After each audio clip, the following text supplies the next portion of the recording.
I'm on the field there in Athens yesterday, and we're wrapping up our post game. And one of my buddies, greatly dry sense of humor, texts me, and he says, "Hey, does Academy Sports and Outdoors sell body bags?" And I was preoccupied, so I said, "What are you talking about?" He said, "Well, you may want to check the Clemson score." And I looked, and it was 28-0 Notre Dame.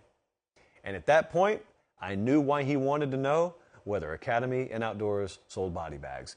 This was the Sarah McLachlan special yesterday. This was the body bagging. And it's harsh language, but that's how we roll around here. If you watch this game, you can only be upset that I said it. You're not upset at what I'm saying because it's factual. 28-0 at one point. Notre Dame led this. Clemson's opening drive. I had stats and info, a.k.a. producer Jesse, accumulate their opening drive. 1st and 10. We've seen plenty of games start like that. 1st and 16, penalty. 2nd and 18, 2nd and 26, penalty. 3rd and 22, 4th and 14, punt, blocked, touchdown. Notre Dame well on their way to rolling. It was 28-0 at one point. That's when I saw it. There was a final of 35-14 here. There are a lot of wild numbers in this box score, but they're false padlock stats. Because there's really only one padlock stat with which I want to focus our attention on. I'll get to that in a second. Drew Pine, and I just want you to imagine me walking up to you Friday and asking you about the Notre Dame quarterback there. If I asked you, Drew Pine, yeah, Notre Dame quarterback, what about him? Well, hush, let me finish. Drew Pine, if he throws for, let's say 85 yards, do you think that's going to be good enough for Notre Dame to win? You say, absolutely not. Give me Clemson. Lay the points. Let's go. Well, Drew Pine had 85 total passing yards. He was 9 of 17, and Notre Dame won convincingly for reasons I'll get to in a second. How about Pete Sampson's tweet? Do we have that thing? Pete Sampson covers Notre Dame for The Athletic. He put up a tweet earlier, and Jesse read it to me, and I said, don't read it again. Screenshot it, put it on the show. Listen to this if you're listening on podcast. Notre Dame faced 12 third down conversion moments last night against Clemson. When they ran it, Notre Dame converted all 6, including a 3rd and 10 and a 3rd and 12. When it passed, Notre Dame converted 0 of 6, with Drew Pine completing just 1 pass. The formula became pretty clear pretty quickly here, didn't it? Which arrives us at our padlock stat. Clemson defensively, here's a little pre-padlock stat for you. That defensive unit, that defensive front there, they were giving up 88 rushing yards per game on average coming in. Notre Dame hung 263 yesterday. Their offensive line took over the game. I didn't see it coming.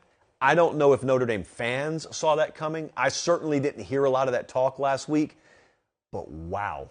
And I went back and watched the condensed game a little bit earlier. Just totally out of left field. Didn't expect that type of dominant performance.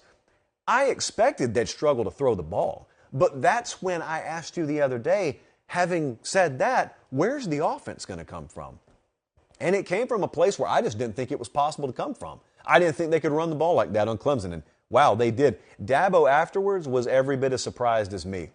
He just admitted, I had no clue this was coming. We had a great week of practice.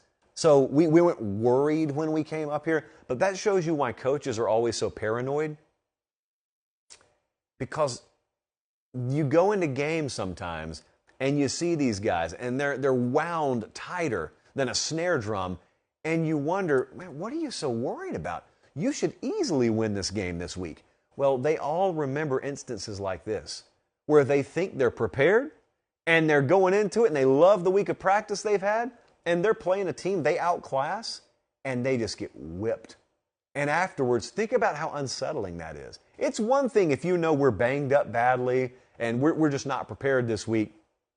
It is what it is. You're not surprised by it. When you think you're prepared and you really as a staff think that we've done a good job this week and you just get blanked. You get blanked by a team that lost to Marshall earlier this year. That's tough. That is a tough pill to swallow. A necessary one, because with Clemson, we circle back and we ask ourselves, those coaching moves that happened this last summer, the casuals would call it the offseason. And there may have been some casual moves made by Dabo Swinney. Far be it from me to tell the guy how to put a staff together, But even I remember myself sitting here saying, that's Clemson. Those jobs there, those coordinator positions are coveted. And you didn't even so much as leave the zip code there before you promoted from within. You lost Brent Venables. That is a good defensive coordinator. You lost Tony Elliott. That's a good offensive coordinator. And Dabo even just audaciously said, oh, it took me about 15 seconds. I knew we had the guys in-house. No, you didn't. No, you didn't. I don't think their staff's good enough. I don't think their staff measures up to a lot of the other programs in America right now. And it's not because they have to be in that position. Dabo Swinney elected to be in that position. So we're talking about Nick Saban and what he's going to do after the season. What's Dabo going to do? Because I'm not so sure that it's just one loss that makes him realize, may have made some boo-boos here. I mean, is he really going to elevate those guys and then look them in the eye after 1 year and say, all right, that's all the rope I'm going to give you? It gets really tough. It gets really tough to make those decisions. Notre Dame is 6-3 right now. They lost to Ohio State in week 1. They lost to Marshall. They lost to Stanford. So you can understand my sentiment when I say this kind of came out of nowhere. They've got Navy, they've got Boston College, and then guess where they end the season? They go to Los Angeles, California, November 26th, Thanksgiving weekend, and they play USC. What could be on the line for USC? That's a team in the fringes of the college football playoff conversation right now. What could be on the line for USC?